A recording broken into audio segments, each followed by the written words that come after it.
semuanya, selamat datang di podcast kelompok 2. Hari ini kita akan membahas tema yang sangat penting, yaitu alasan Indonesia menggunakan demokrasi Pancasila. Bersama saya sudah ada narasumber yang keren, yaitu ada Ana dan Zaki. Halo, senang bergabung di podcast kali ini. Halo, terima kasih sudah mengundang saya. Oke, langsung aja kita mulai ya. Ana, menurut kamu historis latar belakang apa yang membuat Indonesia memilih demokrasi Pancasila? Jadi, kalau kita lihat sejarah, sejak zaman penjajahan Indonesia sudah mengalami berbagai bentuk pemerintahan, mulai dari kerajaan, penjajahan Belanda, Jepang, sampai pada akhirnya merdeka pada tahun 1945. Para pendiri bangsa ingin sistem demokrasi yang tidak meniru negara lain, tapi berdasarkan nilai asli bangsa Indonesia, yaitu Pancasila, karena dinilai paling cocok untuk menjaga pertahanan atau persatuan bangsa ini. Oke, sekarang Zaki, Indonesia itu negara yang sangat beragam. Menurut kamu kenapa keragaman Indonesia sangat penting bagi demokrasi Pancasila Indonesia?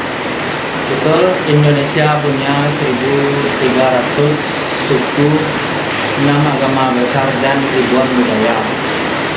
Kalau kita pakai demokrasi liberal yang mengutamakan suara terbanyak, bisa terjadi konflik dan perpecahan. Demokrasi Pancasila menekankan gotong royong, persatuan, dan keadilan sosial, sehingga semua kelompok masyarakat tetap dihargai. Jadi demokrasi ini didesain untuk menjaga harmoni dalam keberagaman. Masuk ke poin akhir, Ana, apa pentingnya musyawarah mufakat bagi demokrasi Pancasila? Musyawarah mufakat itu penting karena bukan mencari siapa yang menang, tapi keputusan terbaik untuk kepentingan bersama. Prinsip ini membantu menghindarkan konflik dan memprioritaskan kepentingan bangsa di atas kepentingan pribadi atau golongan. Sekarang pertanyaan hot ya untuk kalian berdua. Menurut kalian, jika Indonesia tidak menggunakan demokrasi Pancasila dan memilih demokrasi liberal, apa yang mungkin terjadi? Tolong jelaskan. Menurut saya, risiko terbesar adalah perpecahan nasional. Dengan demokrasi liberal, suara terbanyak selalu menang dan minoritas bisa merasa ditekan. Di negara seberagam Indonesia, itu sangat berbahaya.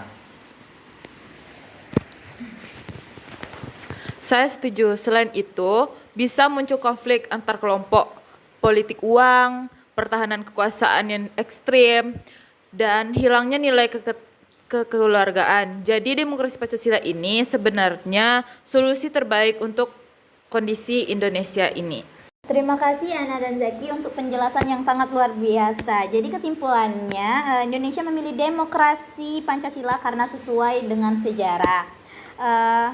Mampu memenuhi kebutuhan masyarakat yang beragam dan menekankan musyawarah mufakat untuk menjaga persatuan. Oke, kita udah di penghujung acara podcast ini.